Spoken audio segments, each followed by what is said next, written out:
दोस्तों आप सब लोगों को पता ही होगा कि भारत का एक बहुत बड़ा सपना है कि AMCA मार्क II एयरक्राफ्टों में इस्तेमाल होने वाला जो इंजन हो वो स्वदेशी हो। और इस स्वदेशी इंजन को भारत बेसिकली विदेशी कंपनियों के साथ जॉइंट वेंचर में बनाना चाहता है और इन इंजनों के ट्रांसफर ऑफ टेक्नोलॉजी के साथ साथ इंटेलेक्चुअल प्रॉपर्टी राइट भी भारत अपने हाथ रखना चाहता है। हालांकि दोस्तों अब तक कौन से कंपनी के साथ भारत इंजन बनाएगा ये सुनिश्चित नहीं हुआ है और करीब करीब 3 ऐसे कंपनी है जिनमें से किसी एक कंपनी के साथ भारत के द्वारा इन इंजनों को बनाने का संभावनाएं हैं। पर दोस्तों एक तरफ जहां पे भारत के द्वारा AMCA मार्क II एयरक्राफ्टों के इंजनों को लेके कंपनी का तलाश किया जा रहा है और इंटेलेक्चुअल प्रॉपर्टी राइट को अपने हाथ में रखने को लेके प्रयास चलाया जा रहा है, तो वहीं पे दूसरी तरफ एटलीस्ट एक इंजन को लेके भारत को ये मौका मिल चुका है कि इसके संपूर्ण इंटेलेक्चुअल प्रॉपर्टी राइट भारत के हाथ में हो। और रिपोर्ट के मुताबिक ये जो इंजन है और इंजन के टेक्नोलॉजी है ये भारत को असल में फ्रांस से ही मिलेगा। दोस्तों मैं यहाँ पे जिस इंजन का बात कर रहा हूँ वो असल में किसी फाइटर एयरक्राफ्ट का इंजन नहीं है बल्कि हेलीकॉप्टर का इंजन है, लेकिन फिर भी ये भारत के लिए काफी महत्वपूर्ण और काफी बड़ा इंजन है क्योंकि जिस हेलीकॉप्टर में इन इंजनों का उपयोग किया जाना है वो आने वाले समय में इंडियन आर्म फोर्सेस में काफी बड़ा भूमिका निभाएगा और काफी बड़े मात्रा में इन इंजनों को तैयार किया जाना है। और ये हेलीकॉप्टर है IMRH मतलब Indian multi role helicopter. Report के मुताबिक हिंदुस्तान एरोनॉटिक्स लिमिटेड और फ्रांस के कंपनी सैफ्रॉन हेलीकॉप्टर इंजन के बीच में IMRH हेलीकॉप्टरों के लिए एक नए इंजन को डेवलप करने को लेके कुछ समय से बात चल रहा था और आखिरकार भारत को इसमें सफलता मिला है। और रिपोर्ट में दावा किया जा रहा है कि सैफ्रॉन हेलीकॉप्टर इंजन और हिंदुस्तान एरोनॉटिक्स लिमिटेड मिलकर अब केवल मात्र एक नया जनरेशन के इंजन को ही तैयार नहीं करेगा बल्कि इन नए इंजनों के जो इंटेलेक्चुअल प्रॉपर्टी राइट और टेक्नोलॉजी है वो भारत के ही हाथ में रहेगा। और दोस्तों ये जो इंजन है ये भारत के लिए इसलिए भी महत्वपूर्ण है क्योंकि इससे IMRH हेलीकॉप्टरों को जहाँ पे और अधिक मात्रा में स्वदेशी किया जा सकेगा, तो वहीं पे आने वाले समय में हेलीकॉप्टरों के इंजनों के मामले में भारत अपने आप को आत्मनिर्भर रख सकेगा। दोस्तों इंटेलेक्चुअल प्रॉपर्टी राइट भारत के हाथ में रहने पे बेसिकली इन इंजनों के सहारे आने वाले समय में भारत अगर कोई और हेलीकॉप्टर के इंजन को तैयार करना चाहता है तो वो भी रास्ता साफ होगा और साथ ही साथ इन इंजनों को अन्य देशों को बेचने के लिए भारत को शायद अनुमति का जरूरत ना पड़े। हालांकि इंजनों के मॉडिफिकेशन से लेके इंजनों के अपग्रेडेशन तक में भारत को ना फ्रांस का मदद का आवश्यकता पड़ेगा और ना ही फ्रांस से अनुमति लेना पड़ेगा। और इन्हीं कारणों की वजह से भारत केवल मात्र इन हेलीकॉप्टरों की इंजन के IP मतलब इंटेलेक्चुअल प्रॉपर्टी राइट को अपने पास नहीं रखना चाहता है बल्कि AMCA मार्क II एयरक्राफ्टों के इंजनों के भी इंटेलेक्चुअल प्रॉपर्टी राइट अपने पास रखना चाहता है। हालांकि दोस्तों अगर देखा जाए तो इससे पहले भी भारत और फ्रांस के सैफ्रॉन हेलीकॉप्टर इंजन के बीच में हेलीकॉप्टरों के इंजन को लेकर जॉइंट वेंचर हो चुका है और उस जॉइंट वेंचर के नतीजे पे ही शक्ति 1H1 इंजनों का निर्माण किया गया है जो आज भारत के द्वारा अपने एडवांस लाइट हेलीकॉप्टर ध्रुव, उसके weaponised version Rudra, light combat helicopter प्रचंड और लाइट यूटिलिटी हेलीकॉप्टर में इस्तेमाल किया जा रहा है। पर ये जो नया इंजन है ये असल में अधिक ताकतवर और अधिक लिफ्टिंग क्षमता वाला इंजन होगा ताकि 2 इंजन कॉन्फ़िगरेशन में 13 टन तक के हेलीकॉप्टरों में इसका इस्तेमाल किया जा सके। अब यहाँ पे जो IMRH हेलीकॉप्टरों का निर्माण भारत की तरफ से किया जा रहा है असल में ये मीडियम लिफ्ट हेलीकॉप्टर होगा जो कि आने वाले समय में इंडियन आर्मी और इंडियन एयरफोर्स के बेड़े से MI-17 और MI-8 जैसे हेलीकॉप्टरों को रिप्लेस तो करेगा ही, साथ में इंडियन नेवी के भी डेकवेज मल्टी रोल हेलीकॉप्टरों की आवश्यकताओं को पूरा करने के लिए भी इसके डेकवेज वेरिएंटों को बनाया जाएगा। इवन दोस्तों इन हेलीकॉप्टरों को इसलिए भी महत्वपूर्ण माना जा रहा है क्योंकि इंडियन आर्म फोर्सेस में 400 से भी अधिक MI-17 और MI-8 जैसे हेलीकॉप्टरों का फिलहाल इस्तेमाल किया जा रहा है जो आने वाले समय में इन हेलीकॉप्टरों से रिप्लेस तो होगा ही, साथ में इंडियन नेवी को भी इसी कैटेगरी के 100 से भी अधिक हेलीकॉप्टरों का रिक्वायरमेंट है।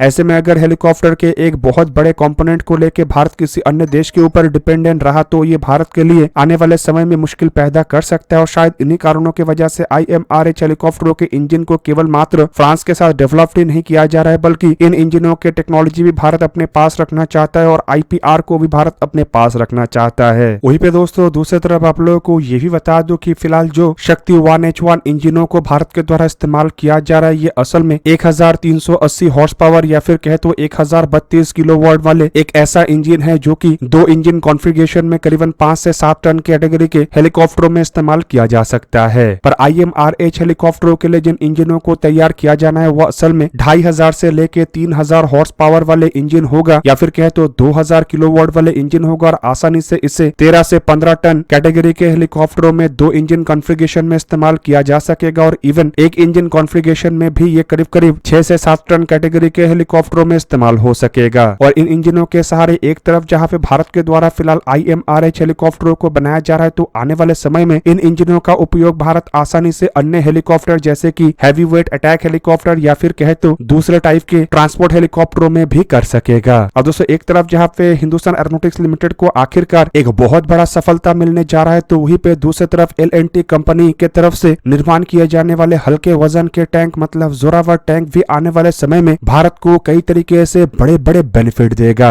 यहाँ पे दोस्तों आप लोगों को पता ही होगा कि किस तरीके से defence research and development organisation और एल&टी कंपनी के द्वारा ज्वाइंट वेंचर में इंडियन आर्मी के लिए हल्के वजन के टैंकों का निर्माण किया जा रहा है। तो वहीं पे अब रिपोर्टों में दावा किया जा रहा है कि जो हल्के वजन का टैंक है ये केवल मात्र इंडियन आर्मी के माउंटेन वॉरफेयर कैपेबिलिटी को ही एनहेंस नहीं करेगा, बल्कि आने वाले समय में इंडियन आर्मी के जो एम्बिशियस नेक्स्ट जनरेशन के मेन बैटल टैंकों का प्रोजेक्ट है उसमें भी एक गेम चेंजर का भूमिका निभाएगा। अब दोस्तों डीआरडीओ के द्वारा एल&टी कंपनी के साथ मिलकर हल्के वजन के टैंकों को निर्माण करने के बाद अब रिपोर्टों में दावा किया जा रहा है कि डीआरडीओ के शाखा combat vehicle research and development establishment के तरफ से आर्मी के नेक्स्ट जनरेशन मेन बैटल टैंकों के रिक्वायरमेंट को देखते हुए एक मेन बैटल टैंकों के प्रोजेक्ट के ऊपर भी जल्दी काम शुरू किया जा सकता है। अब दोस्तों ये जो हल्के वजन के जोरावर टैंक है इसे लेके रिपोर्ट में दावा किया जा रहा है कि इन टैंकों को लगभग तैयार किया जा चुका है और ऑलरेडी इन टैंकों के इंटरनल ट्रायल को भी शुरू कर दिया गया है। मतलब जल्द ही इन टैंकों का जहाँ पे यूजर ट्रायल शुरू होगा तो वहीं पे इसके साथ साथ शायद डीआरडीओ के तरफ से अपने नेक्स्ट जनरेशन मेन बैटल टैंकों के ऊपर भी काम शुरू कर दिया जाए। जोरावर टैंकों को जहाँ पे इंडियन आर्मी के माउंटेन वॉरफेयर रिक्वायरमेंट को देखते हुए 25 से 30 टन कैटेगरी के टैंकों के रूप में डेवलप किया गया है, तो वहीं पे जो आर्मी के next generation main battle tank है ये 45 से 50 टन कैटेगरी का एक ऐसा टैंक होगा जो कि लगभग सभी तरीके के आधुनिक टेक्नोलॉजी से लैस होगा। और रिपोर्ट में यह भी दावा किया जा रहा है कि नेक्स्ट जनरेशन मेन बैटल टैंकों के सहारे इंडियन आर्मी अपने बेड़े से पुराने हो चुके T-72 जैसे टैंकों को जहां पे रिप्लेस करेगा, तो वहीं पे आने वाले समय में ये टैंक इंडियन आर्मी के बेड़े के प्रमुख टैंक भी होगा। इवन दोस्तों कुछ रिपोर्टों में ये तक दावा किया जा रहा है कि ऑलरेडी इंडियन आर्मी के तरफ से फ्यूचर रेडी कॉम्बैट व्हीकल मतलब FRCV प्रोजेक्ट के अंतर्गत इस तरीके का 1770 टैंकों को खरीदने को लेकर एक रिक्वायरमेंट भी जारी किया गया है। और इस रिक्वायरमेंट को देखते हुए जहां पे कई सारे देशों के अलग अलग कंपनियों के द्वारा भारत के सामने अपने टैंकों का प्रस्ताव रखा जा रहा है, तो वहीं पे ये बड़ा टेंडर किसी अन्य देश के हाथ में ना चला जाए, इसे देखते हुए combat vehicle research and development establishment के तरफ से भी अपना तैयारी शुरू कर दिया गया है। इवन दोस्तों कुछ रिपोर्टों में यह भी दावा किया जा रहा है कि इन टैंकों को साल 2030 तक तैयार करने को लेके एक इरादे के तहत आगे बढ़ाया जा रहा है, जिनमें की टैंकों के निर्माण से शुरू करके टैंकों के ट्रायल और इवन इनिशियल प्रोडक्शन के टाइमलाइन भी शामिल है। और ये भी दावा किया जा रहा है कि आने वाले 40 से 50 साल तक ये जो टैंक है ये इंडियन आर्मी के बेड़े के प्रमुख टैंक होगा। पर दोस्तों यहाँ पे सबसे बड़ा बात यह है कि ये जो जोरावर टैंकों का डेवलपमेंट है ये असल में नेक्स्ट जनरेशन के इस तरीके के टैंकों को डेवलप करने में भारत को काफी मदद कर सकता है। अब देखा जाए तो ऑलरेडी भारत के तरफ से अर्जुन मार्क 1 जैसे टैंकों को निर्माण किया जा चुका है और अब अर्जुन मार्क 1A जैसे टैंकों का भी निर्माण किया जा रहा है। लेकिन आप लोगों को पता होगा कि अर्जुन मार्क 1 और मार्क 1A टैंक असल में एक भारी वजन का टैंक है जिसमें कि 4 क्रू मेंबर का आवश्यकता होता है। इवन दोस्तों अर्जुन मार्क 2 टैंकों को भी तैयार करने को लेके इरादे रखा जा रहा है और कुछ रिपोर्टों के मुताबिक अर्जुन मार्क 2 टैंकों के ऊपर भी काम इंटरनली शुरू हो चुका है। पर अर्जुन मार्क 2 जैसे टैंक या अर्जुन मार्क 1 मार्क 1A जैसे टैंकों के मुकाबले में ये जो जोरावर टैंक है ये नेक्स्ट जनरेशन मेन बैटल टैंकों के काफी करीब रहेगा, क्योंकि एक तरफ जहां पे जोरावर टैंकों को हल्के वजन के टैंकों के रूप में डेवलप किया जा रहा है जो कि इन टैंकों को एक तरीके से कॉम्पैक्ट भी बनाता है और पावरफुल भी बनाता है, तो वहीं पे दूसरी तरफ जोरावर टैंकों को 3 क्रू वाले टैंकों के रूप में निर्माण किया जा रहा है जो कि नेक्स्ट जनरेशन मेन बैटल टैंकों के ऑटो लोडर कैपेबिलिटी को भी एनहांस कर पाएगा। हालांकि इसके अलावा एल&टी कंपनी जैसे कंपनी का जो एक्सपीरियंस है वो भी आने वाले समय में भारत को मदद कर सकता है, क्योंकि रिपोर्ट के मुताबिक FMVT प्रोजेक्ट या फिर कहे तो नेक्स्ट जनरेशन मेन बैटल टैंकों का जो प्रोजेक्ट है उसे भी AMCA एयरक्राफ्टों के तरह SPV मोड मतलब स्पेशल पर्पस व्हीकल मोड में आगे बढ़ाया जाना है, जिसमें कि प्राइवेट सेक्टर कंपनियों का भूमिका अधिक रहेगा। और ऐसे में जोरावर टैंकों को लेकर जो एल&टी कंपनी का एक्सपीरियंस है वो नो डाउट ये नेक्स्ट जनरेशन टैंकों के SPV मोड को मदद करेगा। दोस्तों आप लोगों को क्या लगता है कि जोरावर टैंकों के डेवलपमेंट के बाद क्या एल&टी कंपनी को DRDO के द्वारा नेक्स्ट जनरेशन मेन बैटल टैंकों के प्रोजेक्ट में भी जोड़ना चाहिए? कमेंट करके अपनी राय अवश्य दीजिए। दोस्तों आज के इस वीडियो को यहीं पे ही करते समाप्त। किसी और एक दिन किसी और एक वीडियो मिलेंगे, तब तक के लिए जय हिंद, वंदे मातरम।